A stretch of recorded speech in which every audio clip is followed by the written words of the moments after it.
Yowza peeps, how you doing? My name is Blaps. This is BLAPPS TARK. Better living and positive propaganda system, talking about real knowledge. And what we're going to do is talk about what's going on in the world.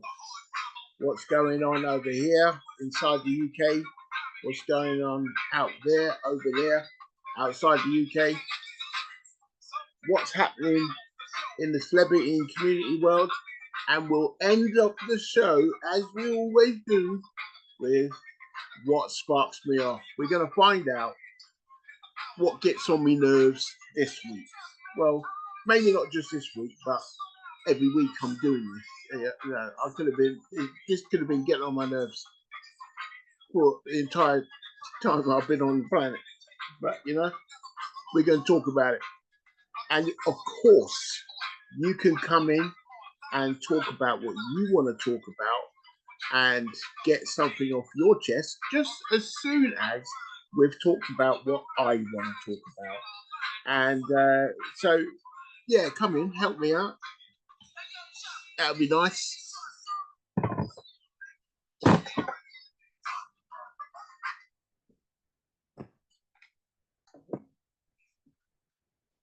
Got to put on my weaponry. Can't forget to put on your weapon. Is this even on? Okay. Yeah, I think it's on. There you go. My volume wasn't up. That's what's going on. Okay.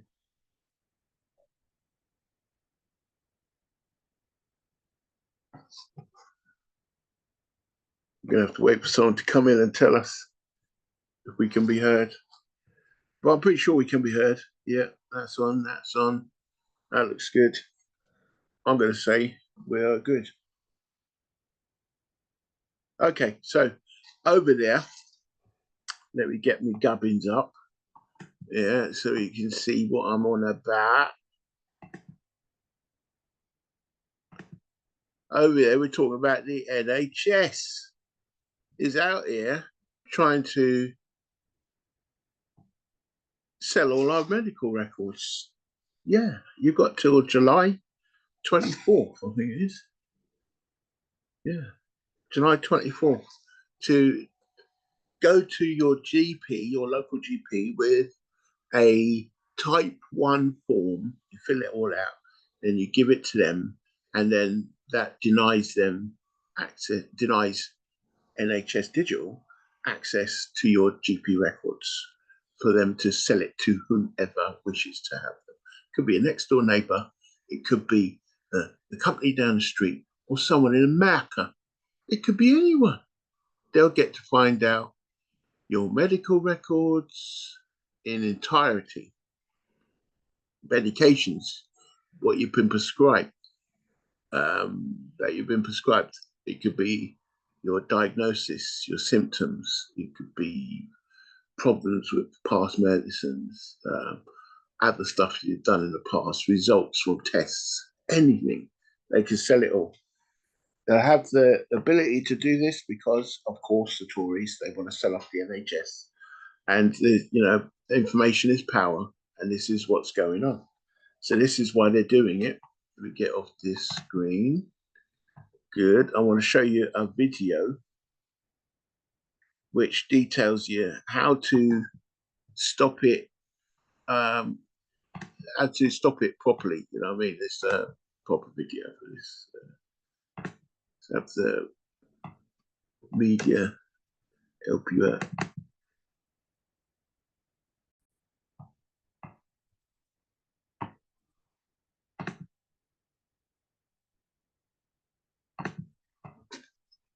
Right.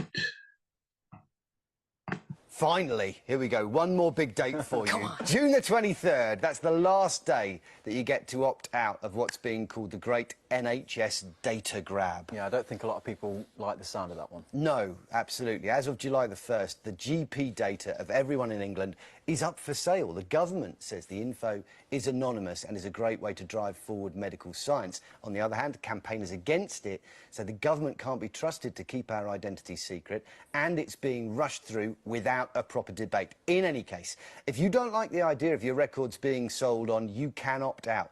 You'll need to fill out a form on the NHS digital website. Give that to your GP, either by post or email. Got to be done by the 23rd of June. Once it's on that record, it cannot be erased. Matt, as always, an absolute pleasure. Thanks, guys. Thank you. Yeah, there you go. Now, I'm not certain that you can hear me. So I'm just going to check my mic for a second.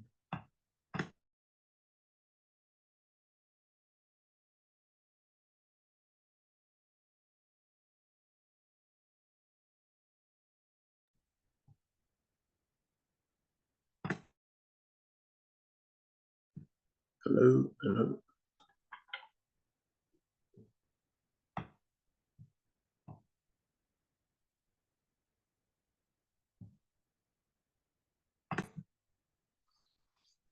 All righty. Now, I think I sorted the microphone out.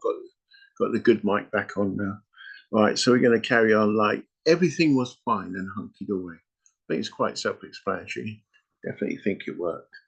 But let's carry on anyway. Let's find out. Just in case it didn't, I'm going to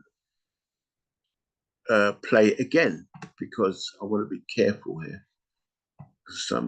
To have to re-edit the show after is hell. I wouldn't wish on my enemies. It's not long. So let's do this. Okay, so it's definitely on. Finally, here we Yeah, go. there you One go. more big date for you. June the 23rd. That's the last day June that you get 23rd. to opt out of what's There you being go. called the great NHS data grab. Yeah, I don't think a lot of people like the sound of that one. No, absolutely. As of July the 1st, the GP data of everyone in England is up for sale. The government says the info is anonymous and is a great way to drive forward medical science. On the other hand, campaigners against it say the government can't be trusted to keep our identity secret, and it's being rushed through without a proper debate. In any case, if you don't like the idea of your records being sold on, you can opt out. You'll need to fill out a form on the NHS digital website. Give that to your GP, either by post or email. Got to be done by the 23rd of June. Once it's on that record, it cannot be erased. Matt, as always, an absolute pleasure. Thanks, guys. Thank you. Awesome. They're looking to basically just give out our information to whomever can afford it, and they really don't mind who buys it and what they do with it. I'm going to try and find my news reports. This is it. Yes. There we go. So as you can see, the government wants to sell our medical records. Here's our to opt out. It tells you about this report made by Phil Booth in May 21, and now it's coming to pass in 24. So, like they say, they haven't done any peer review on it. Well, they have, but it's not been in depth. NH Digital Health and Medical Data Information Service, they are going to capture our information by going to our local GPs and by act of government, be able to just grab any information. Apparently it's anonymous, but yeah, right. I don't think so. This is some movie, and we all know it. You know it's going to go to somewhere, China. It's going to go to somewhere, Korea. They're going to be doing all kinds of stuff, testing the medications to see if they can make copies of them. I don't know what they're doing, but like, you know, it's not healthy when you don't trust your own government. and they've never given us cause to trust them, really, because as soon as you vote them in, they say thank you and goodbye, and that's all you see of them again till the next election. From then on, they can do exactly what they want. They don't have to deliver on what they've said. It's better for them to deliver on what they said they're going to do, because if they want to get re-elected, that's fine. But if they're just out for a money grab, 4 years in power, 5 years in power, might win again, and they'll be out again. As long as they adhere to the narrative of their, the head honchos, then this is all good by them. Have you read all that?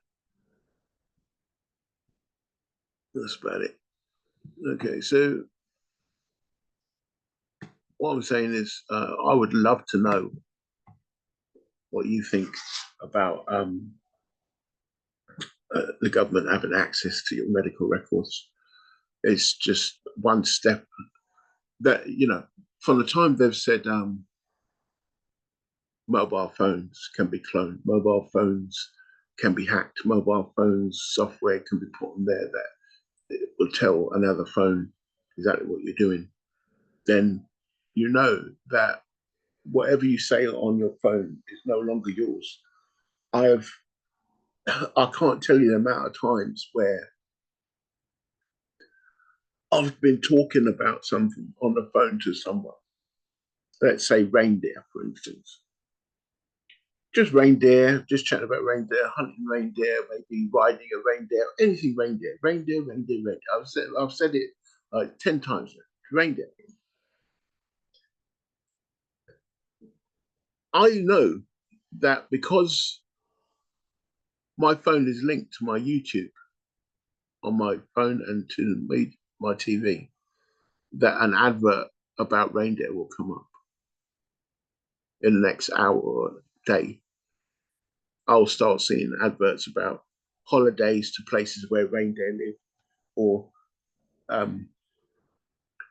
places where they're taking care of old reindeer or something like that. Will give up some donations to old reindeer in the past that were helping Father Christmas do his thing. Yeah, it's your phone listens to you all the time because they need to narrow you down to what you like in life, what you're interested in, so they can push the adverts that are interesting to you to your phone and to your TV, so you can go out and purchase. That's what the information is for. So if, for instance, they find out that you have medication for eyesight, your eyesight's going, or blood pressure or something like that, they'll send you something in post saying, oh, you can get insurance for this, or you can get new medications out there for that. Are you interested? Oh no, we're just going out to everyone, not specifically, but it seems to be targeted to you, and it will be targeted. That's what's going on. So when you talk about films, I love films, and you know why I love films, because they teach you so much. Not Total Recall, Minority Report, where he's walking down the street. I forget the name of the character, but it's Tom Cruise. He's walking down the street and he's got new eyeballs in because everything's recognized by eyeballs. So it's like, it's not even that far in the future, apparently, but he's got these clairvoyants that can tell. He's a policeman, he's got these clairvoyants that can tell beforehand that someone is going to commit a crime. So you get arrested for that crime before you commit it. Crazy, I know, but like, there you go. But like, the technology is so hype in this film that you just think, that's exactly where we're going. That's exactly how much control they want. That's exactly how much control they need for them to be able to do exactly what they see in this film. So let me tell you something about the technology. It goes when you're about to take a train. Your eyes get red as you walk onto the train. So no one's paying cash for a ticket. There's no more cash. No one pays anything. They just scan your eyeballs, right? So now he's trying to escape them because he's being framed for a murder that these clairvoyants have seen him do, but it's been manipulated, right? They got hold of one of them, the clairvoyants. There's three of them. They got hold of one of them and manipulated it so it would show images of him murdering someone who was high up in the corporation. So everyone's after him. So he knows the only way he can get around safely and pay for stuff is by changing his eyeball. So he goes to a surgeon, black market, dodgy surgeon, and gets his eyes changed. I don't know if he gets his corneas changed or whatever, but whatever they read on it, I don't think it's his retina, so probably it's his irises or cornea. I don't know. And he's going down the street, and he goes underneath a bridge, and the wall lights up and says, "Hi, Mr. Ramada," because he's got Japanese person's eyeballs, and "Hi, you've got 20% off the trousers that you bought 3 weeks ago. Blah blah blah. You're now available in the store." And it's just walking. He's walking, and he's getting personalized adverts on the wall in public. It's just right. He goes into a shop that the person that owned the eyeballs had obviously been in before. And he says, "Hi, Mr. Nawada. Are you interested in shirts today?" Blah blah blah. And he's just walking. He's just scanned his eyes and he knows exactly what Mr. Nawada used to like. And that's the way we're going. In China right now, they're doing the same exact thing in the Minority Report through the mobile phone, because the mobile phone is never an arm's length away from you. There's very few people I know that will put their mobile phone down and don't care about it. They'll put it down somewhere, like in a club or something, and just walk away from it. Just be all right. Just dance and come back and it'll be there. And they'll use everyone. It's like it's right here. Look, see, it's right here. No one I know is separated from their mobile. So because it's listening to you all the time and continually grabbing information, to the point where now you can read your blood pressure with it. You can read your blood pressure. You can read heartbeat. All kinds of health stuff. And this stuff is being sent on the cloud. And they always say the cloud is secure, but I'm pretty sure, I'm saying out loud, I'm pretty sure that if I wanted to, I could access it, or someone of capability, hacking capability, ethical hacker could access the cloud, therefore your passwords, everything you want, blah, blah, blah. And the software is just getting more and more creative. And because you got Chat GPT and you got AI, well, it's not AI, it's not artificial intelligence, it's just very sophisticated computer. It's very, very good computer software. But yeah, anyway, let's call it AI so we understand it's an advance on what's come before. And they kind of telling you exactly how to do this with your own phone. And you can just download technology and go and use it. I've personally told people because I'm in security, I do mobile security now, so cyber security, that there's apps out there obviously that parents can monitor what their children are looking at on their phone.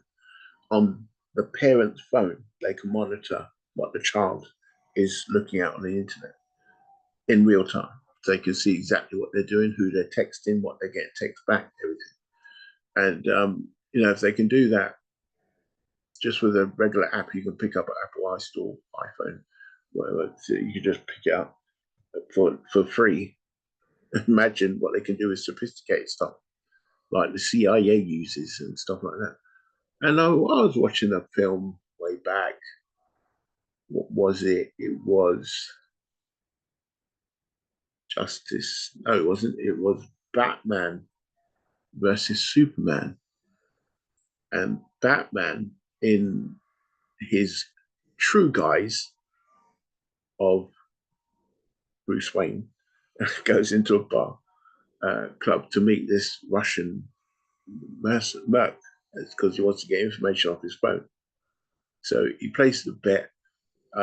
The fighters are fighting, it's underground, street fight, I mean, beef, street beef business. And, he gives some advice in the air on the fighters, and he goes, oh, yeah, bam, bam, bam. And so my man, the Russian, loses only for money because that's his boy fighting. So Bruce Wayne gives the other guy, his opponent, advice on how to bruck up the opponent. And so Bruce Wayne wins loads of money and my man loses. So obviously this man's now interested in this geezer. So he goes up to the bar to get a drink. Bruce Wayne walks up to his mobile phone is on the counter, the Russian guys. I'm like, who does that? Everyone puts it in their phone in their pocket or in their, they put it away.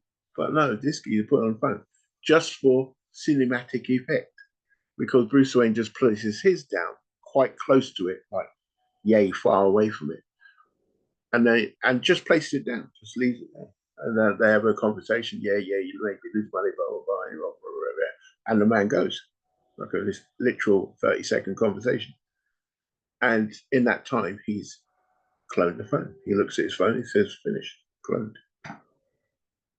So now he hacks into it, finds out he's working for Lex Luthor, and blah blah. Okay, they find out where they're delivering stuff for Lex Luthor. They managed to, ex-nay the convoy, convoy. My pig land is crap. Yeah, so that's what they do. But this is what the NHS is going to do: is going to use the software and use the information gathered from GPs in this massive sweep, this huge information farming. Yeah, this is information farming at its best, and it's all about money basically. Big pharma need to make more trillions. Did I say trillion with a T? Yeah, trillion. They're not $1 billion bills; they're $1 trillion bills. These people make ridiculous amounts of money for their investors. Their investors invest in big pharma and get huge payouts. And that's the way it's been for a very, very long time. This is why people come up with my medicine has been keeping the symptoms at bay of my illness for 20 odd years. And if you listened, that sounds like failure to me. I don't know if it sounds like failure to you, but it sounds like failure to me. Like, it's not curing what caused the symptoms. It's just dealing with the symptoms. So you're ill all the time. So this is why you should always seek something that cures the ill, not calms the symptom. And that's what I mean. I'm not a massive advocate of Chinese medicine, but the whole ethic, the ethos of Chinese medicine is to prevent, and the ethos of Western medicine, big pharma, is to put a salve on a bandage on the cut, kind of thing. The problem. There's hardly anyone out there looking for cures. Like for instance, COVID, they look for something that would subdue the symptom. The symptom would be, the cough or the phlegm buildup or the oxygen depletion, and they look for something that deals with that rather than what caused the thing. And because it's man-made, it's obviously manufactured by people. There's someone out there that knew other people would try to back engineer this illness and find a cure for it. But It's been 4 or 5 years now, 5 years since breakout, 1999-ish, 2020. And it takes that long to develop medicines. It takes twice as long to develop medicines to deal with the symptoms of the illness that is you'll get medication for. So to be able to find some jab that can help you, you know there's something wrong. There's something going on. Technology is not that great yet. So obviously it was a salve, and it kind of worked and it kind of didn't work because you had to keep getting boosters and whatnot. But that's a different planet. But the NHS is a jewel in the British crown. It is thoroughly awesome. Is something we can be eternally proud of, and to have it get even bastardized, to even get it belittled, to even have it calmed down, to even have it partially sold off, is against humanity. I think it's ridiculous. Only people that are really, they've got probably private medicine overseas that they got insurance for, and so they're quite happy that there's no, whenever they get sick, they'll be able to deal with it. But what I say to them is there was many dignitaries around the world, people in high up places that died of COVID. There's plenty of people dying today of cancer. And no amount of medication cures them. They die of cancer. So it's what you have to think is, okay, if there are people out there that can afford it and get it privately and get, they say they still got it and they die in like 4 years. Either they're getting some placebo or they're getting something that just stays as symptoms and doesn't deal with the cure. Cancer is what we all die of. It's pretty much kills the human body's life essence. That's why it's so heinous. It's one of them things where it's kind of like, if I was going to go with a human design, a grand design by a god, they designed the human to die after a certain amount of time. Now, because if you're God, everyone lives forever, everyone have a happy life. But that make everyone lazy. That make everyone stagnant.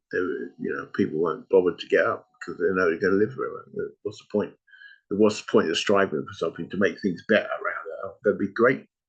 It's going to be awesome. So, anyway, I digress, as I sometimes do, and it's not amazing, not out of the realm of existence that these people have the cure. Big Pharma has the cure for these things that kill us, but they don't want to do it because they think it will mess up the planet. They'll say everyone will go crazy doing anything they want, eat what they want, smoke, do anything they want. Mr. Blapps, you got, sorry to say you've got cancer, but the good news is you could take this pill and you'll be fine in 2 hours. If that was the case, everyone would just be, let's rock on, let's start, don't need to worry about nothing. Why should I strive? If I had cancer now and there was no cure, I'll be saying, wow, I want to give donations to cancer research. I want to give, I want to do a run to make money to cancer. I'm a scientist myself. I'm going to find a way that we can stop cancer, find a better way to treat it, blah, blah, blah.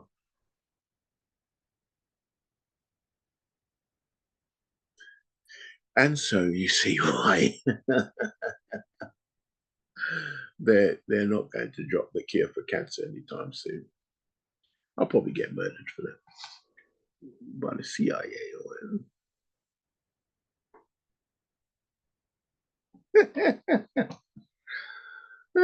Someone has to say it. I mean, we're all thinking it. If I was a comedian, I would have said this a long time ago. But okay, so moving on. Moving on.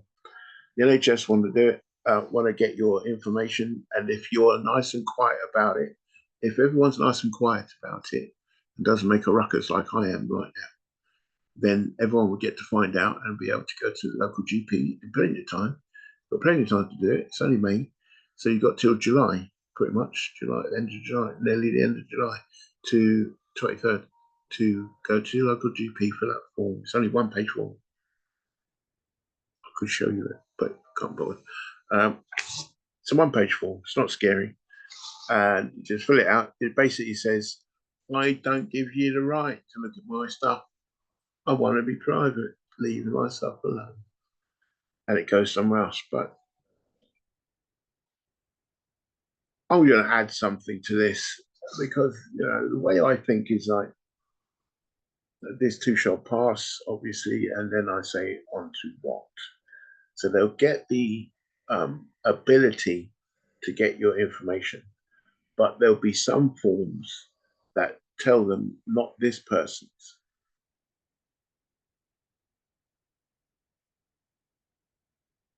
But who's stopping them? Who's stopping them from looking?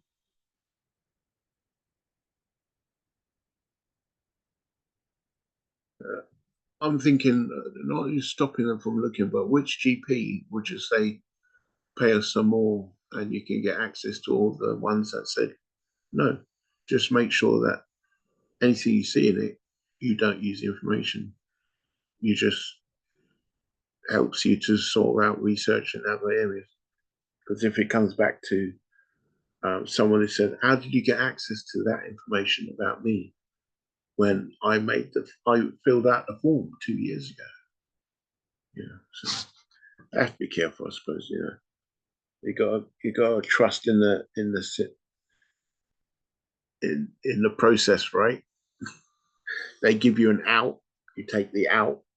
If it happens that they come back and someone gets your information, they'll probably just bung you 100 grand, tell you shut the funk up and go about your business in your Porsche. Electric Porsche by now, of course. Right, so over there. That was over here. Doobie-doobie.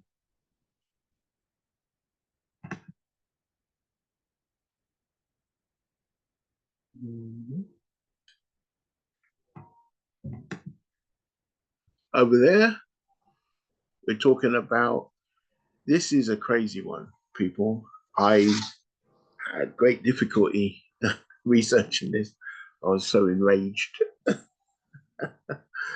About 5 days ago, 6 days ago, this is a picture of officials from the UN. I know, from the Chamber of Commerce, put in notices of closing down or stopping access to a Chinese store that is in Nigeria, because this Chinese store in Nigeria were hiring guards who were Nigerian to stop their own people from coming in the store and purchasing, walking about, looking in the window. Just told no Nigerians, none, only Chinese people could come in there and shop.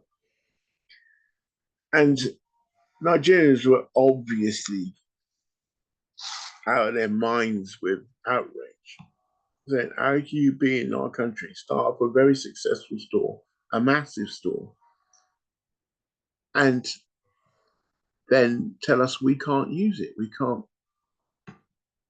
patronize it?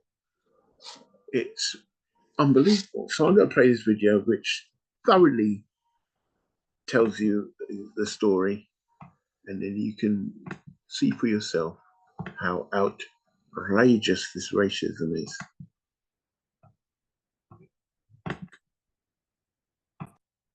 Why is it always like that? Okay. Hi, how are you? How can I help you? Hi, I'm here to shop. Oh, okay. So I don't think it's possible for you to enter because it's not allowed. What do you mean? It's a supermarket. I want to go and buy some stuff and I'll be on my way. Thank you. I'm sorry. It's not possible. I mean, it's the rules. You can see the rules. No foreigners allowed. Yeah, I saw it and I still see it. But I'm not a foreigner. I'm in my country. It's Nigeria. I'm in my country. So what do you mean? Well, you are the foreigner in the supermarket. Is only Chinese allowed and white people. Yeah, the foreigners But I didn't is even know you about the white people. because this is a Chinese supermarket. Oh, wait.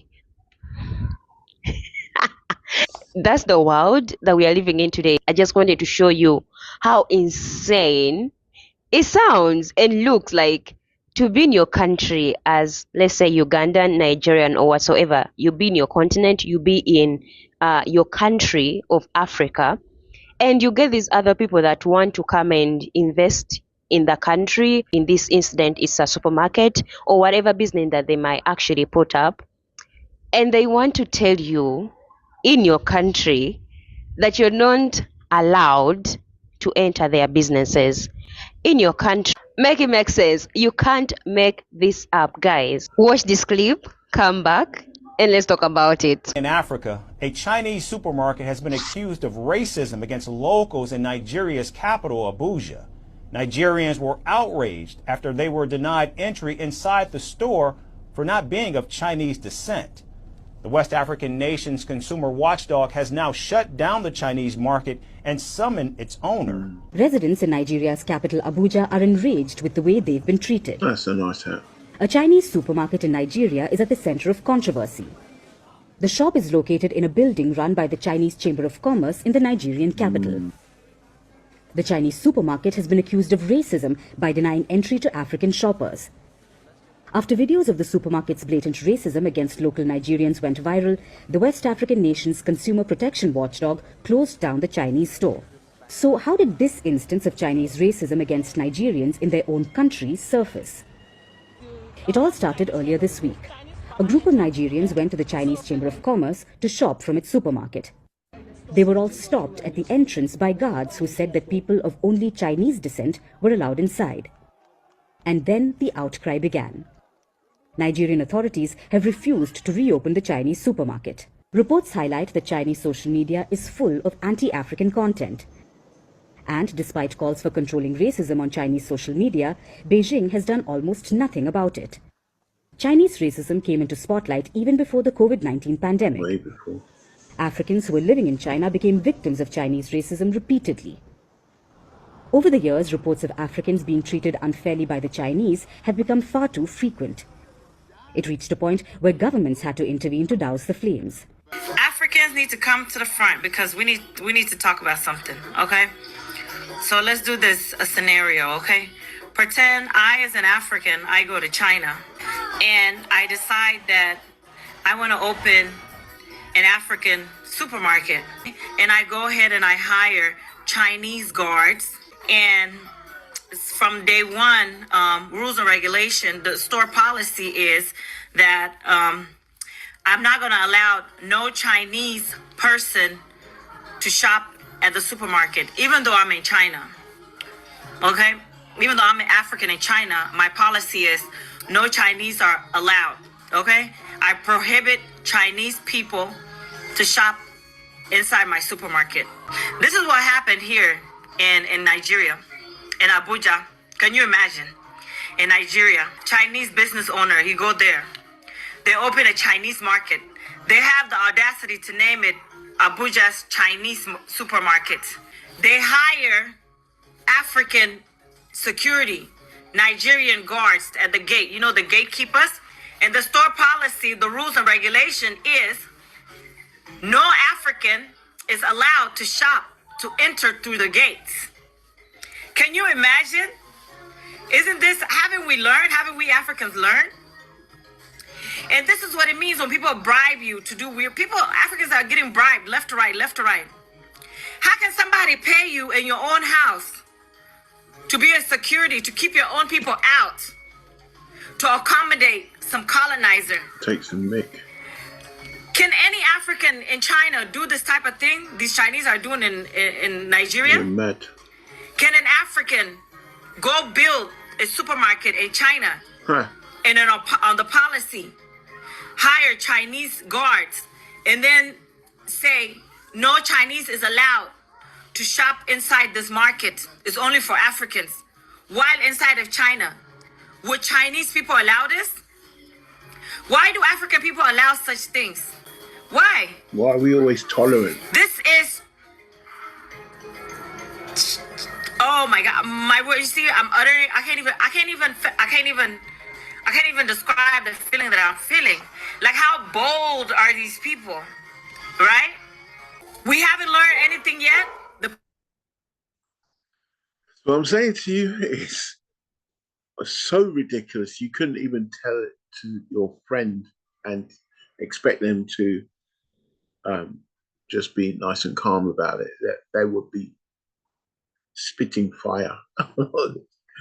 I can't imagine going to any neighborhood outside of my own, setting up a shop and telling the people in that neighborhood, you can't come in.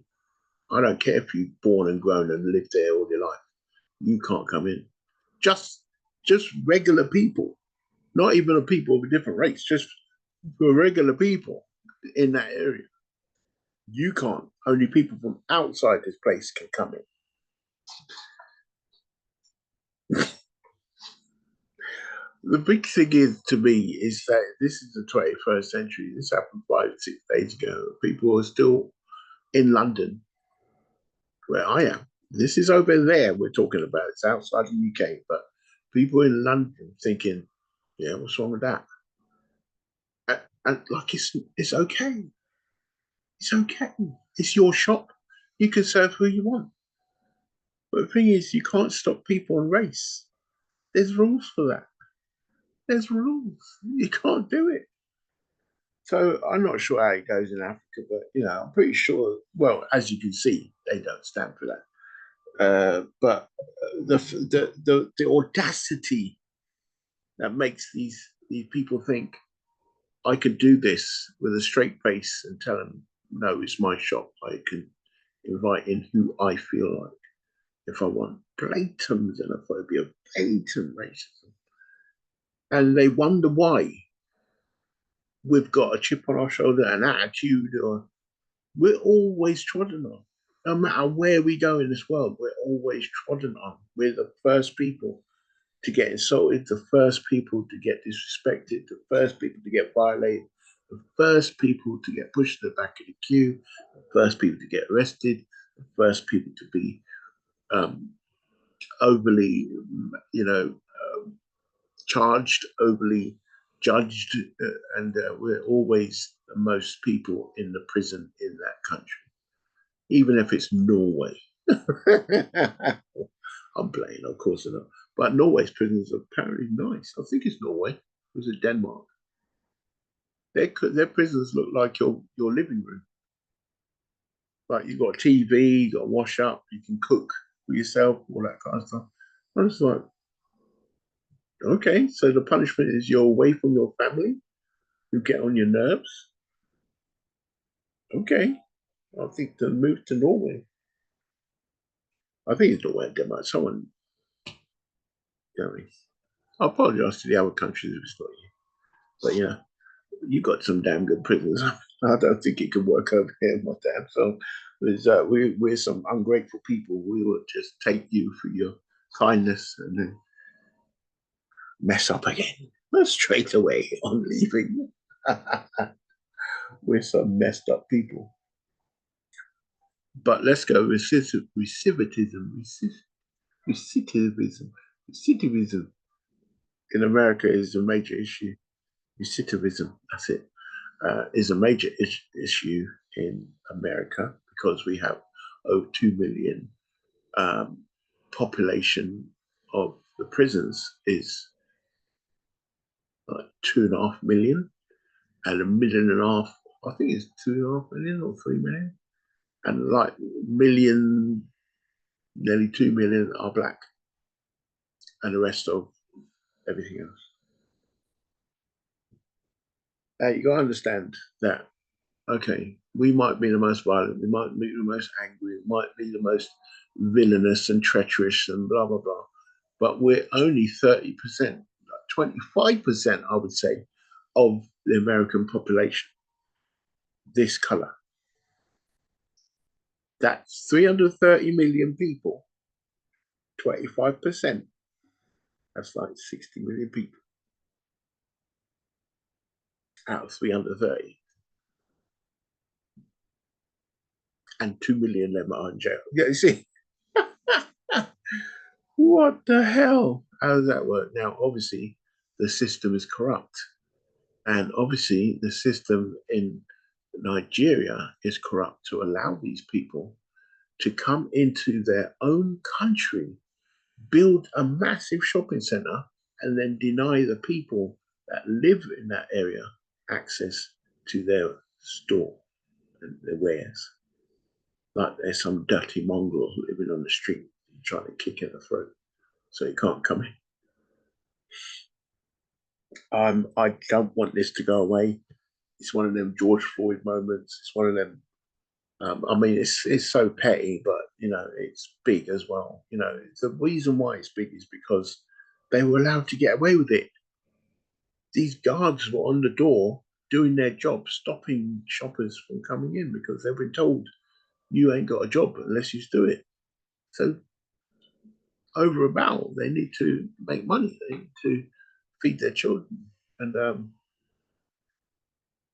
these people made them go on the door and turn away their own people in their own country. I'm pretty certain in America that place will be burned down by now. But Nigeria is predominantly Muslim now. I think I'm right. I think they're predominantly Muslim. So they've got very stringent laws on how to do this. And I'm wondering, it's a race thing, obviously, but when it comes down to religion again, people are deeply swayed. And Nigeria is not, I mean, even though it's technologically advanced and you've got a lot of billionaires there because of the oil, it doesn't mean that everything is first world again. I hate the terminology about first world and third world. Are there more third worlds? There's only one world we have, okay? Rich and poor, that would be a better way, a poor area. But Nigeria, when you look at it, like especially the capital city, it at night it looks like Japan. Tokyo, it looks like Tokyo. It's bright lit up. Everything you've got in your country, they've got in theirs, and it's just as luxurious. And they got Dega areas, which is, you know, this is the reason why these people are working for almost pittance. It's just like in Dubai. You've got the richest people on the planet, all in like a square mile. I know it's not a square mile. I'm not an idiot. But you know, in this very small area of the planet, million, you know, I would not be surprised if there's almost 1 million millionaires and 1,000 billionaires and, you know, a couple of, you know, a handful of trillionaires in Dubai right now. My son has been there a couple of times and has told me about it. And the pictures you see of Dubai, he says, are very accurate. I've seen people leave a wallet and a phone and a car running in a car park, went away, did their business, have a snack, and went to a local restaurant around the corner, came back, and it was exactly the same as they left it. Because of, you know, the laws. The laws are stringent. You're not allowed to be destitute in Dubai. You cannot. You must have money in the bank. You must not be, you know, homeless. You have to pay all your bills and on time. And it's one of them things where they'll kick you out of the country. And you'll go over there and see Ferraris in dust in the car park. brand new Ferrari, you know, like a few years old Ferrari, just brand new, just gathering dust in the car park because people would rather get out the country than, you know, make liquid their assets and skip. Um, if they haven't got enough money to stay in the country, they ship as soon as possible because they know what it's like to be in that place and not have money. So again, China are taking over, not taking over, but they've got a lot of um, contracts with there's 50 countries there's 54 countries in Africa currently. And, you know, a lot of them have been accused of being corrupt. And China seems to be in all the places that have been accused of being corrupt. That's a weird thing, isn't it? That's mega strange, right? It's hella strange. It's like, you have to think, okay, they're putting in infrastructure to get the minerals out. So they have to make a port. And while the people are working there, it's going to take them 20 years. So they have to have their children and families over. So the Chinese make these big places to live, like near the UN, United, the consulate, whatever the hell they were there. There was a shop in a consulate, and it's supposed to be like a built place for the Chinese, and that's their shop. But it's open to the public, so the public can access it and go in there, use it, patronize it, and blah blah blah. But they weren't allowing people to go in. So the Chamber of Commerce, Chinese Chamber of Commerce, hit back saying, we understand that people were turned away, but it's because they've got strict security protocols in the housing development. That was where the shop was situated. So, which is a bullshit way of saying it's a private area, but open to the public. No win, no change. Yeah, so African government is like, no, you are not going to fool us today. We take your shop. Yeah, goodbye. And they just lock down the shop. And they're not making any money out of that place no more. You can't, it's like the Chinese have got this, and I'm going to accuse the Koreans as well. I don't see any film that's held in America. You go to a petrol station, you go to a local shop, it's owned by a Korean or a Chinese person or an Indian. I've never seen a film. I'm going to go out on a limb here and say I've never seen a film where the petrol station is owned by black people. Never. I might be working in a petrol station, might be a mechanic or something, but never seen one where that's strange. Or is it? You know, black people are like, why am I owning this petrol station again? As an actor, I have to know my motivation there. Did I win it? Did I win the petrol station? Is that why I own it? Did it get left in a will for me? Am I in a predominantly black town? So therefore, that's the reason why I own it. Because that's even, you know, it's crazy. But like, yeah, you go to somewhere like Atlanta, still petrol stations with Asian people. We can't have access to none of that because they've got the petrol. They got the oil. They got the oil. And they send it over there and they send their people to control it. You know what I mean? At point of sale. And the Chinese have been doing this for years. They go in all over the world. They open up stores. They want to control what's going in your mouth. They want to control how you clean your hair. They want to control how you wash your body. They want to control every chemical around you and everything to do with life and death. because that's how you make money in this world. If you've got a business that deals with life or death, stuff that keeps you alive or stuff that gets you dead, that, you know, like war, you're going to be very rich. And supplying food is one of them. Why can't we? When we had Tulsa in 1921, yeah, I'm going to be that guy that brings up the time where America bombed its own people, its own citizens for the first and last time.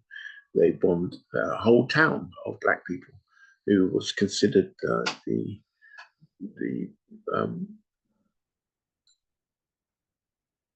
a very successful town.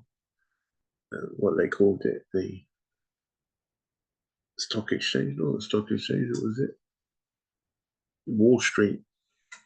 I don't know, Black Wall Street or something like that. But like it was a very successful town to the point where people got vexed. You know, of the other town, they're looking in the town, going, "Look at this shit.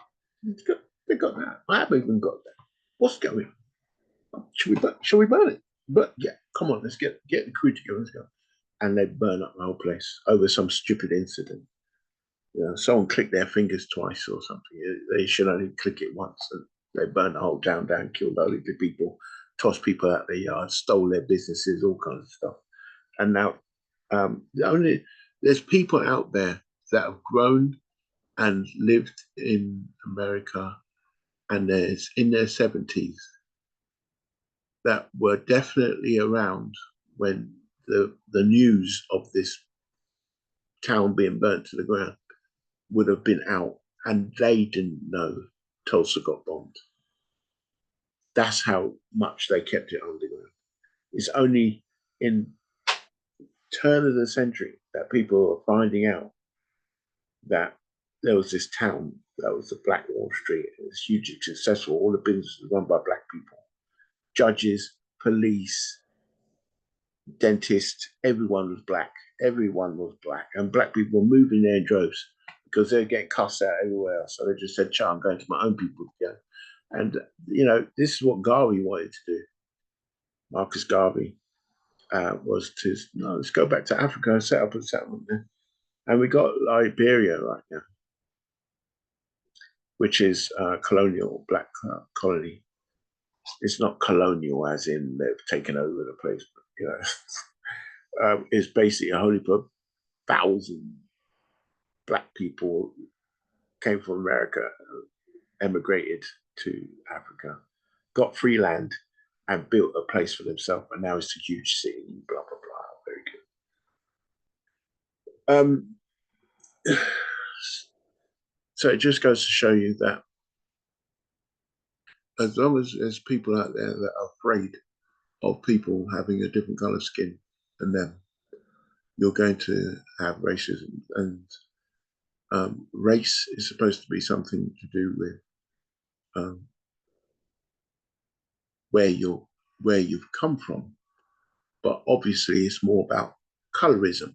You're just afraid of the stereotype associated with those kind of people with that color skin.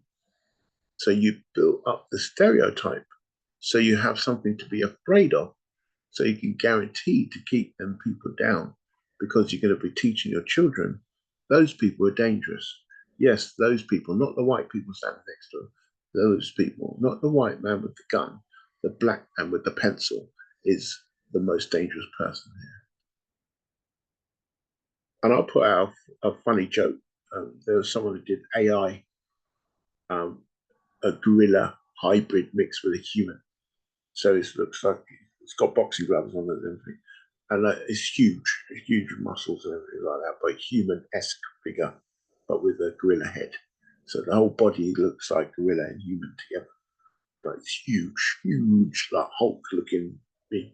And like I said, this is what the police see me as when they come to arrest me. This is obviously what they see, because they come mob-handed. Anytime they come to arrest me, they don't come with two people and say, put you politely down in the car, please. We'll take you down, blah, blah, blah. No, they come with 12 people, cordon off the street. We've got him. There he is. Be careful how he looks at you. Be careful of where he spits. It will burn your skin. So, yeah, that's Believe me, I've had so much aggression from police in my time, just on sight. They see me on sight and you can see the fear in their eyes. And it's the same thing. These Chinese people dip their toe into Africa for the last 100 years. So, and they're slowly building up towns and villages and, you know, places that are off from the normal people there. And they've got the shops, so they're obviously affluent. And so they're treading on them, thinking they can get away with it. But now, since apartheid was destroyed over 20 years ago, so this Africa have been taking their country back slowly, and all the contracts and, you know, the colonizers have been thrown out and stopped. And now black people are like babies in their own country now, their own continent, and they're slowly taking back control, very, very slowly taking back control. But we won't get any respect, in my opinion. In my opinion, we will not get respect as black African people. Like, I'm African British. There's my parents are Afro Jamaican. Right? There's put my uncles and aunts and blah blah blah in America, Afro American. I'm Afro British because we're all back to Africa. That's the motherland, and it's not like we all want to give up Britain and go there, or give up America and go there. This is a very safe place to be on this planet, you know, Britain. So I'm not in a rush to go somewhere where they kidnap children still, and, you know, kidnap 100 children at a time from a school, and then force them to be wed and all this kind of stuff. Nah, I'm not down with that kind of country. You know what I'm saying? So Boko Haram, I'm not down with that. So I'm not moving to that place overnight. But what I'm saying to you is that we will not progress until we come out of religion, or use religion to tell people, to show people we can be economically successful, or to use. We're going to talk about this in celebrity and community in a minute, but we will not get any respect until we're financially viable as a continent. Not just one country like Nigeria is good, or Lebanon is rich, or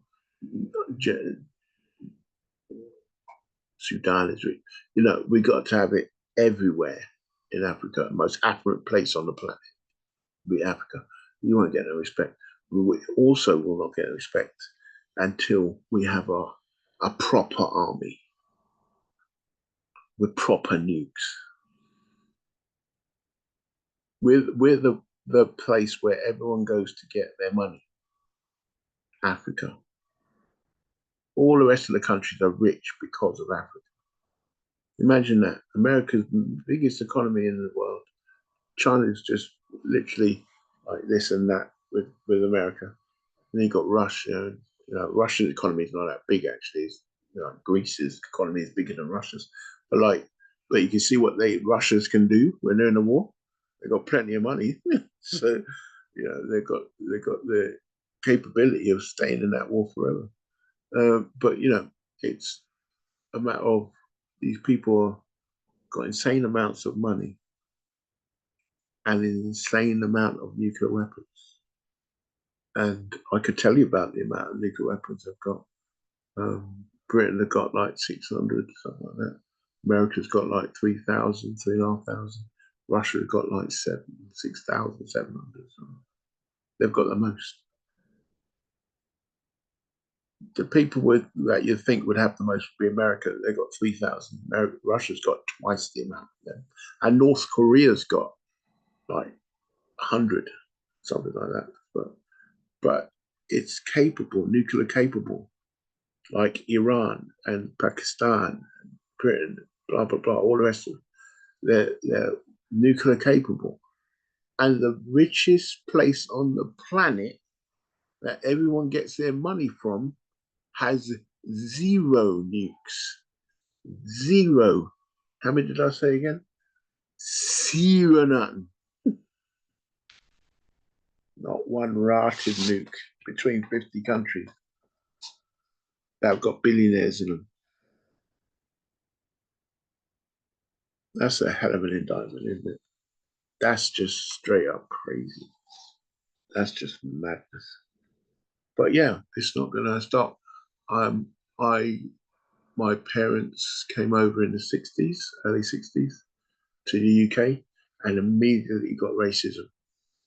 And I'm here 50 odd years later and still getting racial abuse. That is not as blatant as the abuse they get in Nigeria, but you still get, like, I'm looking for another income and having to fill out job applications. I'm just thinking, I ain't used to this. I've been so long self-employed that now I've got to do something that I would consider an unemployment person to do. I'm still working part-time, obviously, I'm still doing my thing, but I've got to think about getting another income now because it looks like. But but like it's one of them things where you fill out application forms and you think, I wonder if they have to wear a shirt and tie and come to these people and they ask me inane questions. I already talked about how this sparks me off a couple of weeks ago, job interviews. And when I was employing people, I hated job interviews. I didn't do them the same way everyone else did. I went out we had a cup of tea. We went to the local cafe, had a cup of tea, and I would talk to them over a cup of tea or coffees. You know what I mean? Have breakfast with them. Blah blah blah.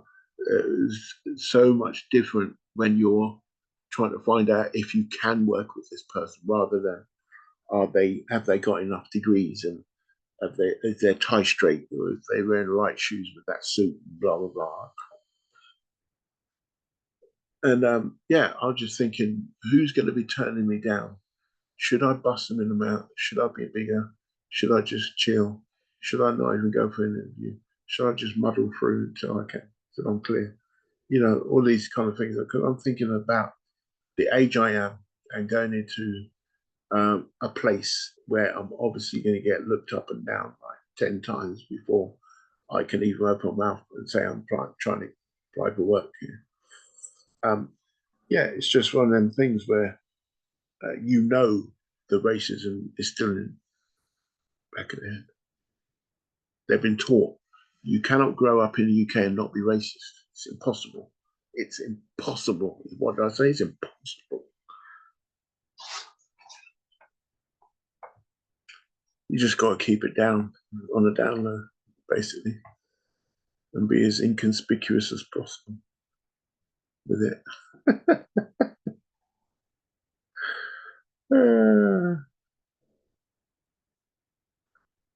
If you haven't got it naturally in you, you will be found out. If you're naturally cool with anyone, you'll be found out. If you're naturally racist in your core, you will be found out. There's no way to keep that down. It will come out some fashion. It will come out. So that's why I'm cool.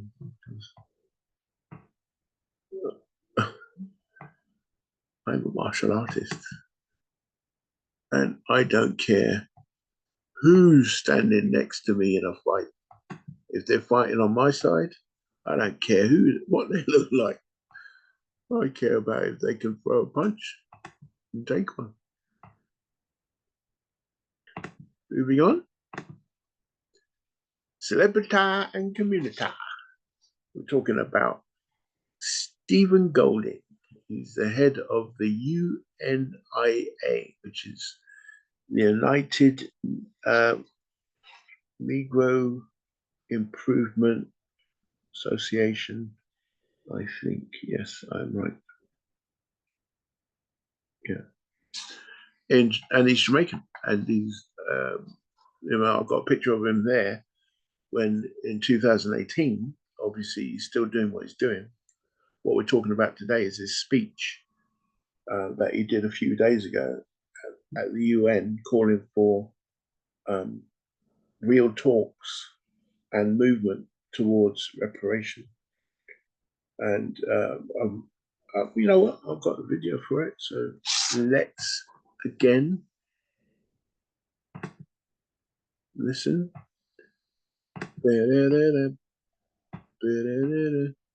Getting the hang of this, you see. See all the technicals now. Oops, that's wrong. That's wrong. Hold on. Where have we gone? Oops.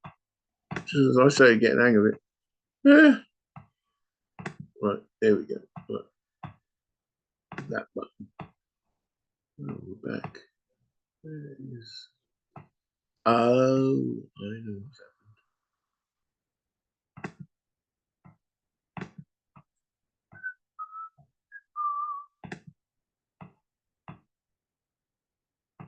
Press that one. Oops. Just as I say, we're getting technically proficient with it all. Let's start buggering it up. That's just typical. Yeah. Oh, I still got that then. Oh, I still got. What's that? Box. Okay.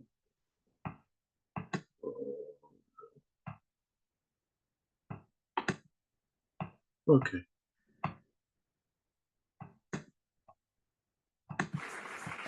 Stephen Golding.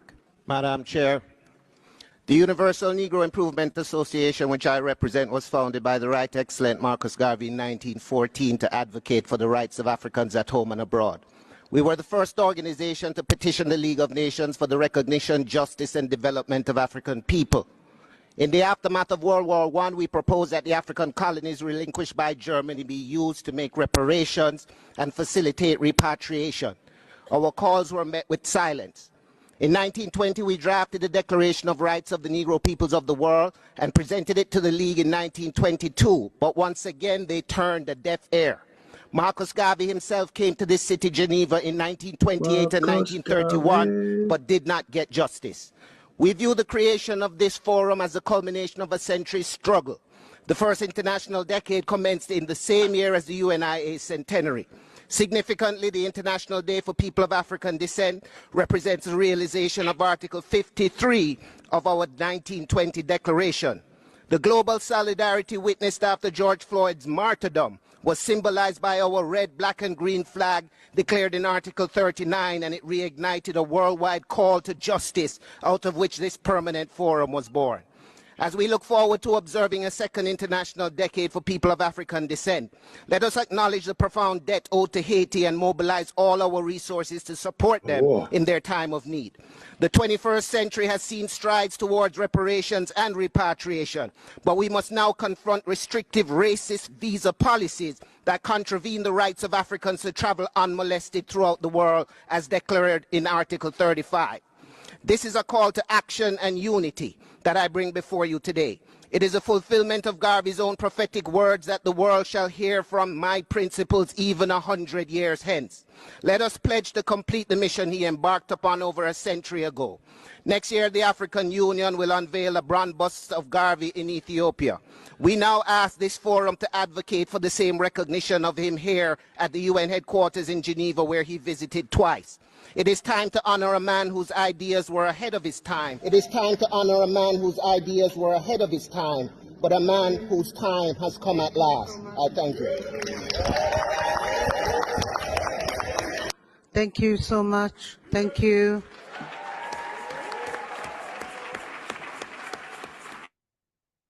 Yes, there you go, Stephen Golding, chatting the big chats, and that's how he chats when he's, he's done marches, like you see on the picture, 2018, about reparations again.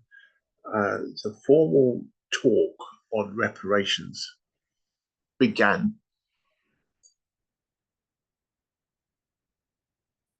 decades ago.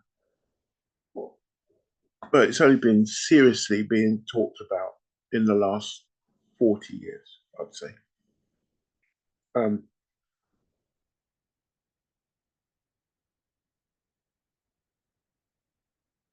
just making sure. Yeah, in the last 40 years. So it's one of them things where if you've been alive when they were, in their infancy of talking about it, and you're 50 years in, 50 odd years in, and they're still talking about it, it ain't coming. Let's go with the easy one. Jewish people after the World War II started getting their reparations in 1948. And so the war ended 3 years before that. And they started getting like millions. A lot of them were were brought into America and around the world.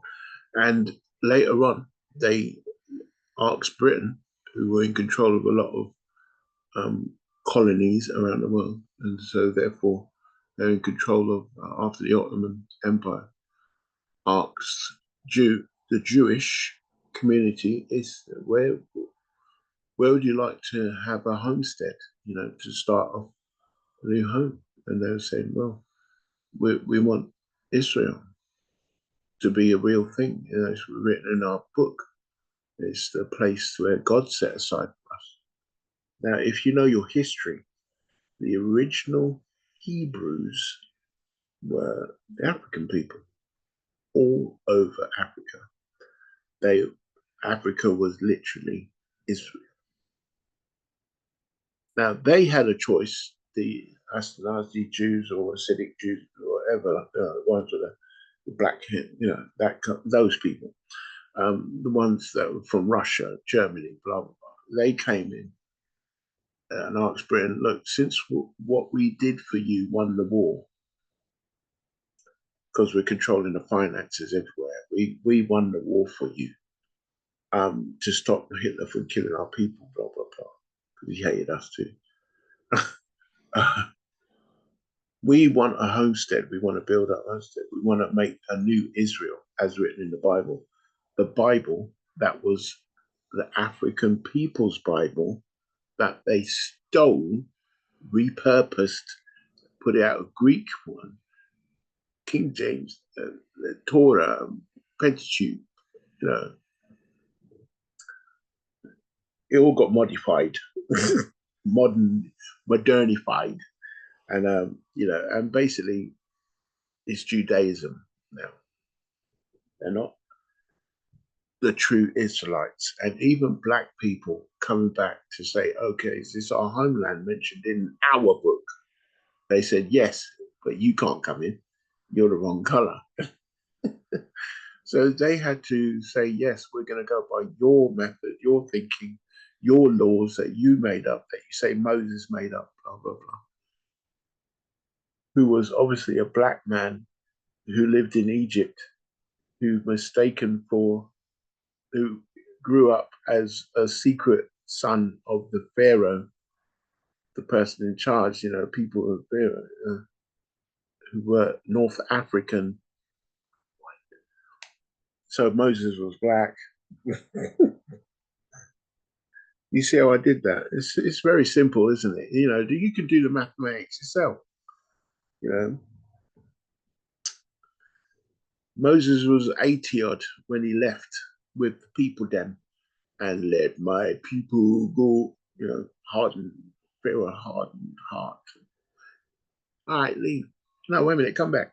But it's too late. And then 40 years in the desert to go over there, just across the street kind of thing. It's like 40 miles down the road. It's not like it's going to take you forever to get there. But anyway, no matter what I think about the stories, they were not the original Israelites. They were not the original Jews.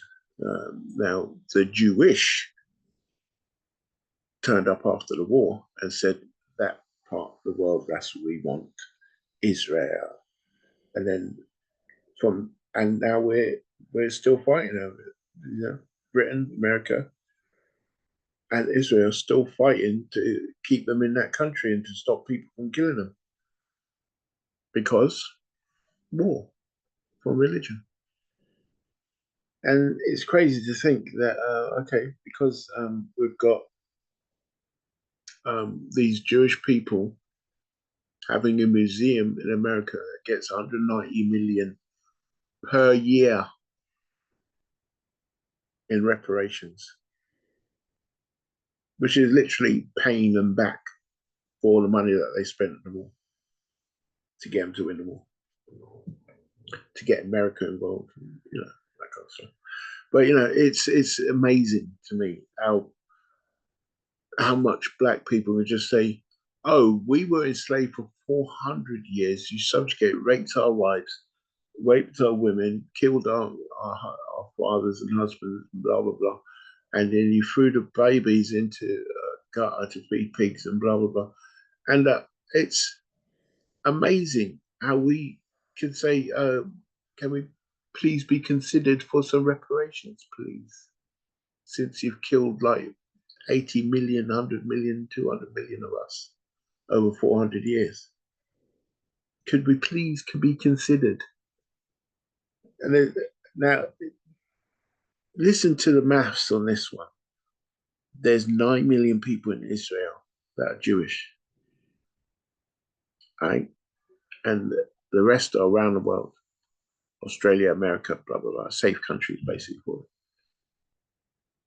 When you go to Israel, Jewish, and you say you want to live there, you have to abide by all their rules. You have to be Jewish, basically. You have to be able to follow your mother's side, because if you follow your dad's side, it will lead back to Africa. You know what I mean? But that's the reason. They want it to stay themselves, just them, and now in an African country. Now you say, "Oh, it's not quite Africa; it's Israel. It's in the east."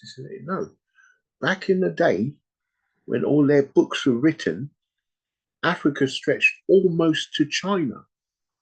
The African reach of the pharaoh stretched almost to China, because China and Africa were doing business 5,000 years ago. They were doing they were exchanging ideas on medication and surgery, brain surgery, 5,000 years, way before all these people decided, okay, we now own this place. We own it. We've always been here. Yeah, right. No one's falling for the okie doke. And what I say about the new flare up, which is what it is, it's always been a war. It's been the longest war I've ever known. Thousands of years this war has been going on. It's just recently flared up again, because neither will decide what's right to be done. Both of them want to own the whole thing completely. That's never going to happen. So it will carry on, and we'll be drawn into a third world war, blah, blah, blah. And they'll get repatriation. They'll get reparations again.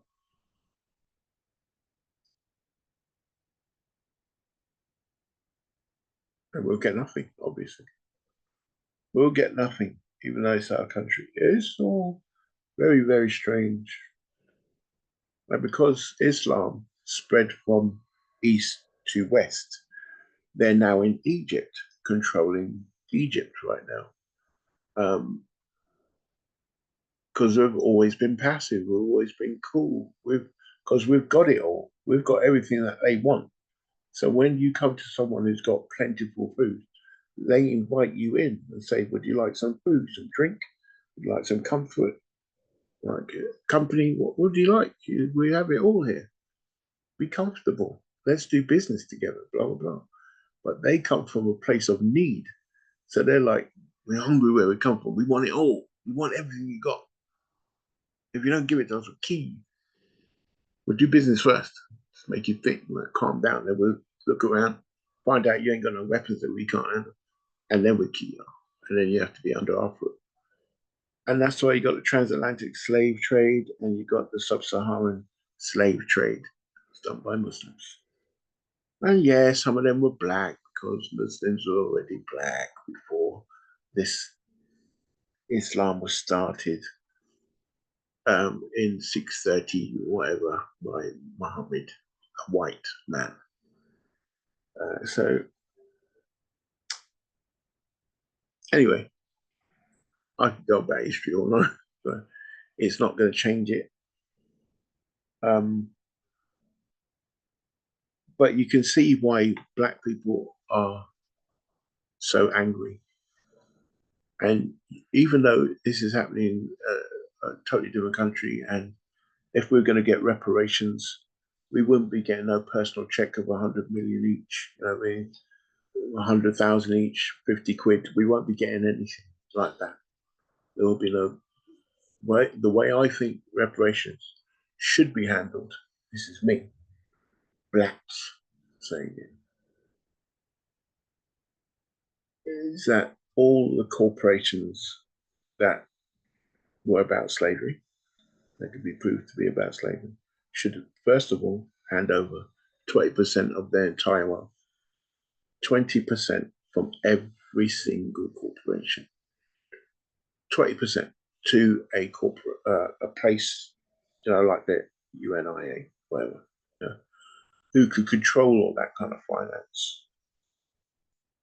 And then every year from then on, you have every corporation again, because they're still operating, they're still affluent from what they did in the past.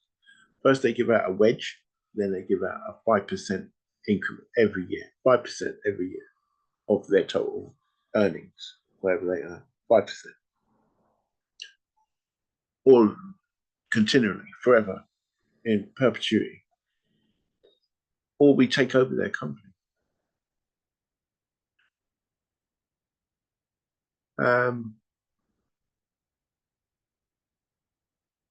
Or we become stakeholders without purchase, but we just become stakeholders. And we get, yeah, so it goes into that pot. And in that pot, we will be able to service any dreams of any person that can say they've got, obviously, you know, I've got the right color. So I came from Jamaica, so obviously my slaves went, you know, blah, blah, blah. So, okay. So anyone that can prove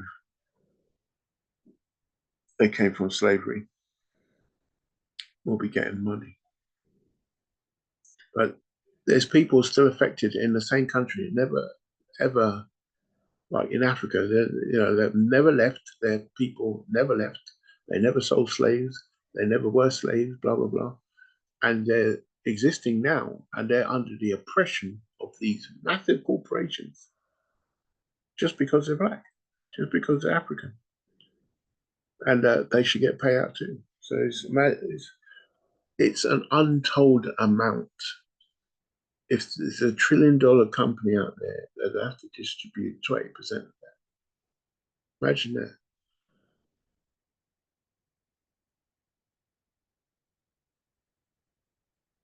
And then the youth of today, I want to start a business, I want to do this, I've got dreams. Yeah, just apply to the UNIA and they'll give you a grant. You're going to get the grant, believe me. You can go for a grant of 100,000 to 200,000, 300,000, it'll be incremental. And then you have to be much more capable of the higher amount to deliver on the higher amount. So if you're going to go for $1 million, I need £1 million grant, you have to have such an infrastructure in place that whatever you're going to do with $1 million is going to be just a small fraction of it in 10 years' time. It's going to be $100 million company, that kind of stuff. You have to be able to prove that before you can get money, that kind of stuff, you know. But that's what the UNIA will be doing.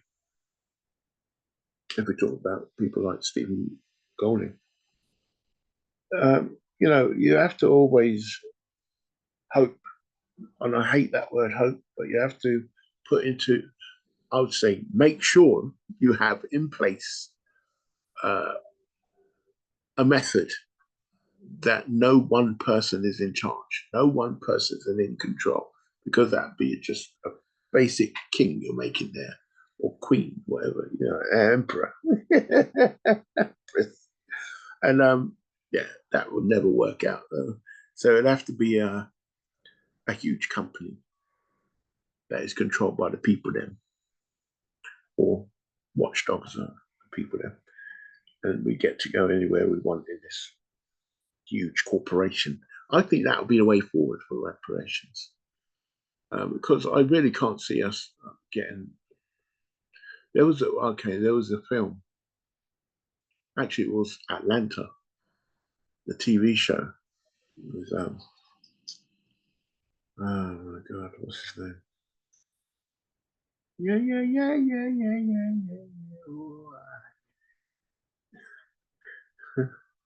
I can never remember this guy's name every time.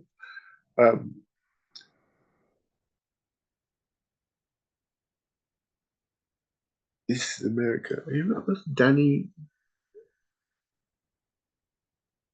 I'll get him in it. Anyway, there's one of these episodes. If you haven't watched Atlanta, you should need to watch it. You need to watch it. I don't care what you're into.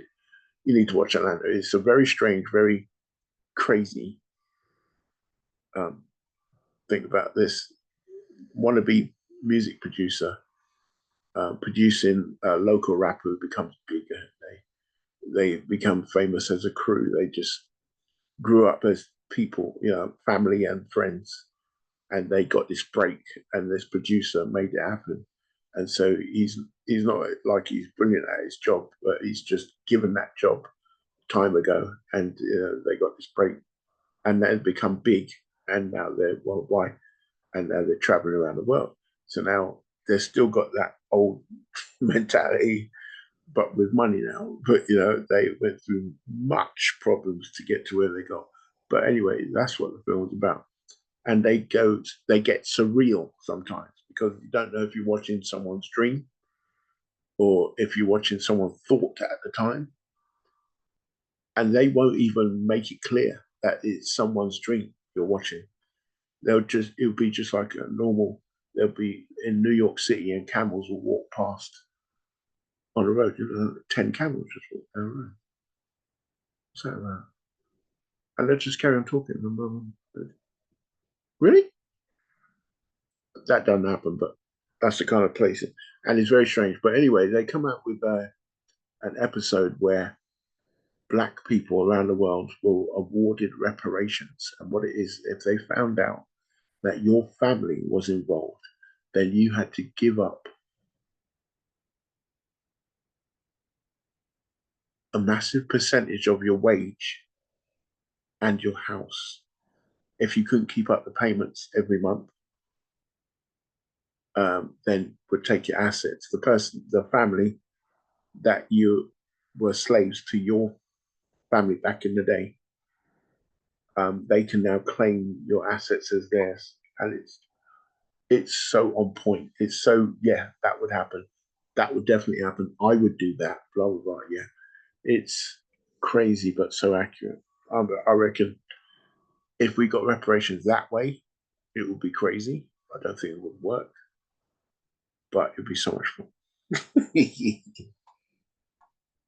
it Danny Glover?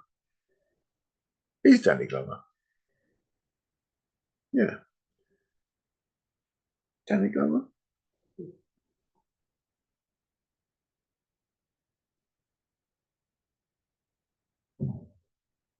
You have to excuse me while I do some instant research. Of course, I'm not so.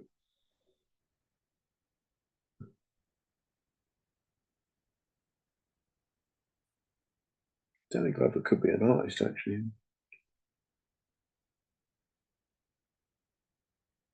That's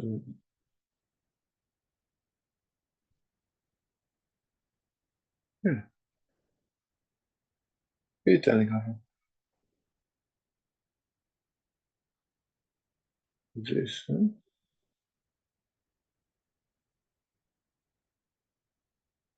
Okay, sorry for the silence, but I did some research for your good.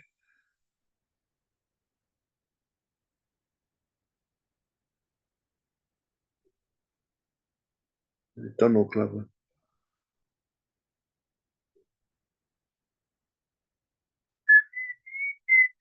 It's Donald Glover. Nearly Danny Glover is Donald Glover. I think Donald is his son. No, that'd be pretty cool if it's Danny Glover's son. Anyway, Donald Glover, Childish Gambino, wrote Atlanta or acts in Atlanta, and it's huge. Go check that out. They did an episode about reparations, which is so on point. It's scary, and it would scare, I think, America's government into not doing it. If they watch it and like, we ain't doing this, there's no way my family would have. Yeah, we're not doing that. Anyway, moving on. We are at that point in time. We're on the home stretch, so it's not that I don't think Stephen Golding can handle it, or I don't know enough about him, but I know he's done a lot and talked about reparations for a long time.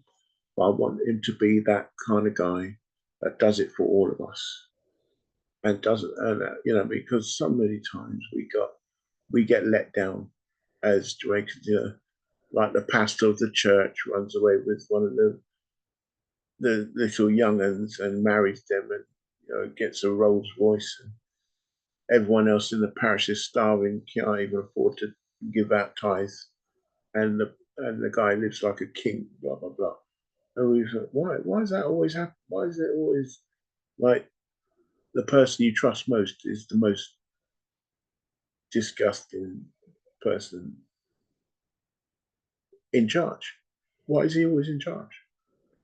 Like Donald Trump, he's like, you knew I was going to come out with Donald Trump, didn't you? You knew it. Yeah, I know it. Don't worry, it's a problem. Yeah, Donald Trump, disgusting person. And yeah, he's in charge, and he's all constantly slipping away from being taken down for stuff he's obviously done. How America, it shows how flawed Americans' system of justice is, because they've got so many loopholes and so many lawyers that can find them loopholes and use this and use that, that it just stays away from justice. If it's any one of us poor people, we'd be in jail, under the jail, 20 years ago. Yeah, 2016 when he did the stuff, we'd be in jail immediately.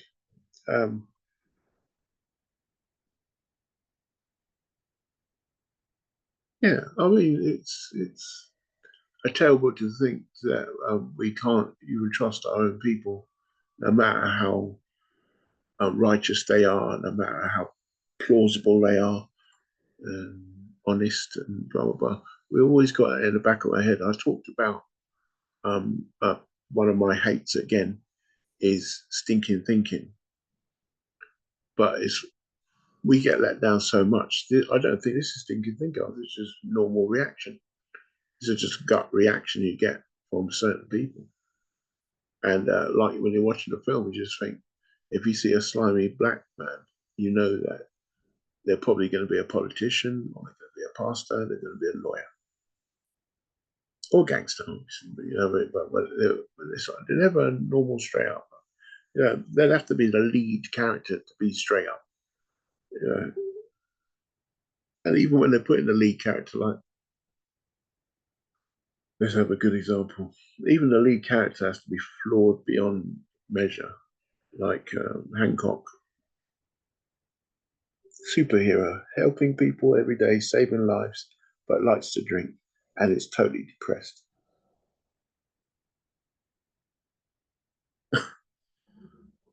Why? Why has it got to be like that?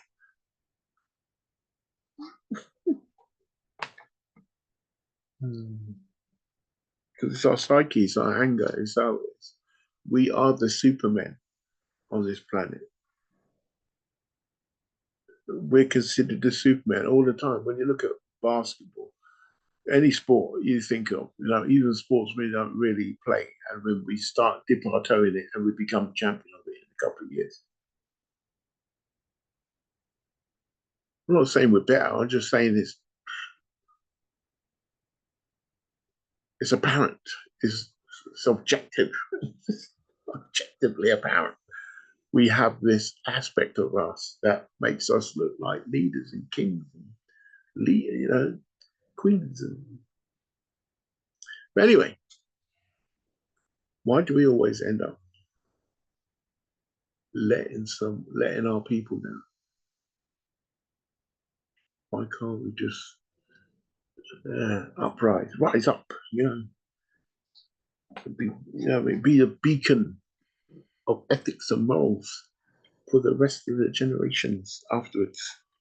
It's because we ain't got the money. That's why we're still scared.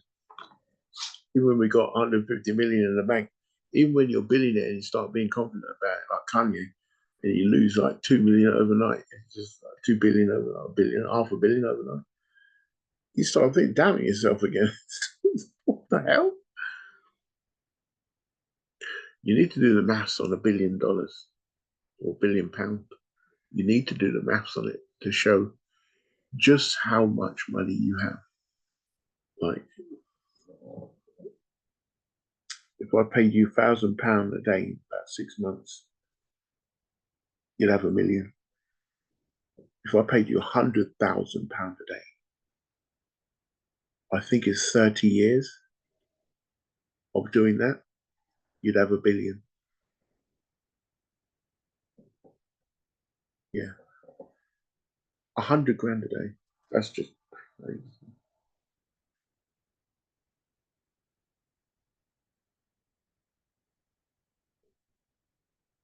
I'm doing the maths on the calculator sharp. So 100 grand multiplied by 365 times 30 equals, yeah, just over $1 billion. Just over $1 billion. That is fucking crazy.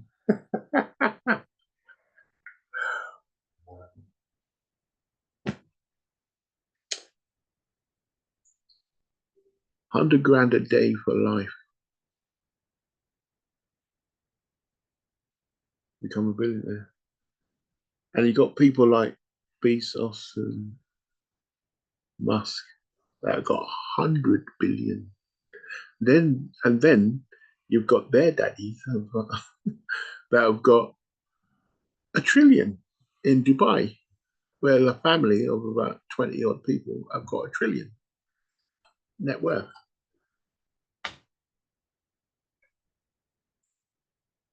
What can't they do? Anytime I hear that kind of money, you know what I mean? I'm thinking about James Bond villains, Drax, Moonraker. He had spaceships, shuttles. That, yeah, he stole them, but he still had the space station off, in Leo orbit, low Earth orbit. You know, and had enough money, he could just chill there for 100 years if he wanted to. Right?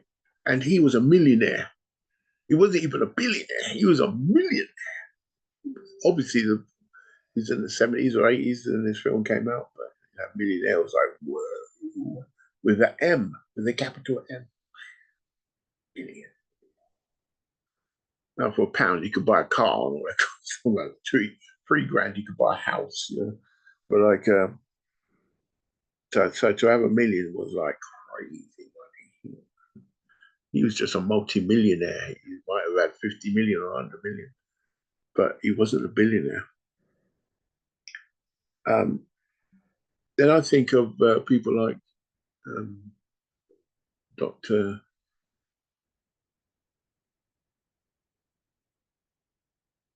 Scaramanga, who's just a very good, assassin. And he get paid like $1 million a hit. He's done about 40 hits in his life, so he's got 40 million. He's got his own island with a big one, laser cannon that can shoot. shoot down planes and stuff. You know, it's just massive amount of money. So of course, if I was a billionaire, I would have cloned a body of myself and grown it and kept it healthy and made sure, you know, I mean, anything that was in my DNA that would mess, you know, I mean, stop me from living 140 years. You know, I mean, but I'll put all the nanotechnology in it. I'll sustain it, make sure that it will live, and then transfer my consciousness into that body. Yes, that's what you do with $1 billion. And then you do it for all your mates. So they all give you $1 billion each time you do it for them. So 20 mates, 20 billion. You know what I'm saying? You see what I'm saying? You know it makes sense. Anyway, moving. Enough of my stupid dreams. There we go. We do that one. And then it's that one. And we are now being handy at this. What sparks me off? You see the anger there, the demon-like moves with me eyes and that, they're all red and angry. Because there's things out there that sparks me off. I'm a very angry person. Been very angry all my life. And I need to get this stuff on my chest, share it with other people. Can't believe I'm the only person that these things anger. And so I share it. And when I find someone else that's, you know, I relate to that. Yeah, good. Yeah, you're not so crazy. I hate that too. And we just like, cheers, cool. And cuss these people out behind their backs. Because we're cowards like that. Yeah. Like, you know, I keep it to myself. I get it off my chest, but I keep it to myself. Apart from tell you guys, but you know, I don't fire back at the person that's annoying me. I don't. I mean, get them off the plate. Yeah, you must die by my hand. You know, I don't do that. No retribution here. I just tolerate most of the time. So what sparks me off this week, I noticed about myself is I hate energy leeches, or sometimes known as energy vampires. People that everything has to be about them. Every time something happens to them, they need everyone to pay attention to their problem. They're always the person that is most affected. They're always the most negative. They're always the most depressed. They're almost always bringing in everyone around them to deal with their particular problem of not being able to pull a petal off a flower. That kind of crap. They want to kill themselves because of, you know, can't pull a petal off a flower. I'm doomed. Woe is me. I feel so sad. You know, they feel like, what's the point of carrying on? Blah, blah, blah. Or when you've got a massive idea, brilliant idea, and they're one of them employees that come at you with, it's not going to work. I don't think it's going to work. Nah, imagine me now. I'm going to get affected. It's all about them again. As an employer, I don't think I would like blah, blah, blah. Why? Who cares? Well, this is for the benefit of the company, and everyone gets richer in the company, including you. Got to deal with a bit more hardship, but you know, you got to draw out everyone's negative feelings on the matter and make everyone just take the whole suction out all the energy out of the room. Just like, oh my gosh, he's come in the room. Look at this guy. What is wrong with him? What's his damage? There's people like that. That as soon as they walk in the room, all the energy goes. And everyone's like, what happened? Oh, we imposed him. I wonder what he's suffering from now. I wonder what he feels is going to die of this week. So, again, the energy leeches, don't be an energy leech or vampire. Don't be an energy vampire. I think that's more colloquial, correct terminology. But those people, don't be one of them. Please, don't be like that, you know, devil. Don't be like that. Don't be like that. Just Chill me, Stan. Just think the world would be better if I could sort out this problem right now. Yeah, it'd be better for everyone on the planet if I sort out this problem. Only I can do it because I'm the main man. You know, that kind of attitude change might bring up the energy around you. You know, people be more happy to be in your presence. But those people there, they just need to chill. They need to keep out of the way of people that are energetic, positively energetic people. Yeah, there you go. Positively energetic people. Peps. Pep. Yeah. Be more peppy. Yeah, and I don't think it's a matter of they know what they're doing. I just feel that is learned, not learned behavior, but it progresses. It takes a long time to become an energy vampire. You have to really lean into your depression and make everyone feel that the end of the world is nigh, the sky is falling, we'll never survive, we're all going to die, blah, blah, blah. Every moment of the day, people got to understand. You know what I mean? It's just like, what is your goal here, man?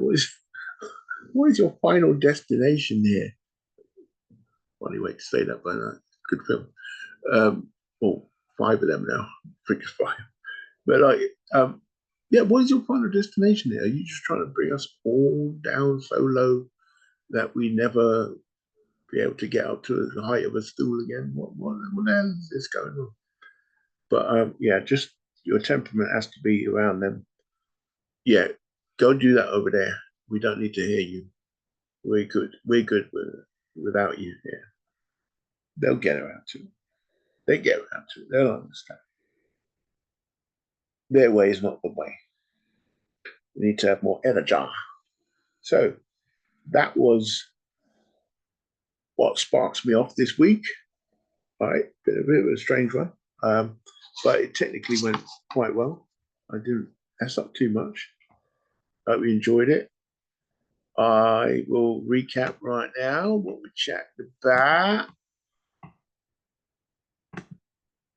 What sparks me off was energy vampires,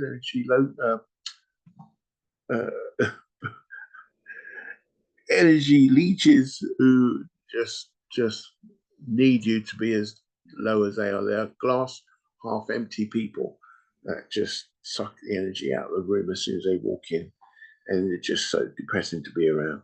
You just want to nut them in the face or spike their drink. So yeah, I didn't say that. I didn't say, but it makes you want to do bad things. You know. But again, it's under your control, so why would it make you want to do it? Anyway, moving on.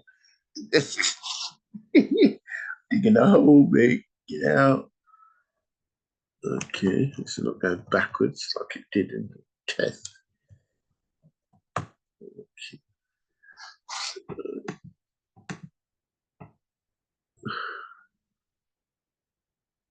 Yeah, so we'll start that again.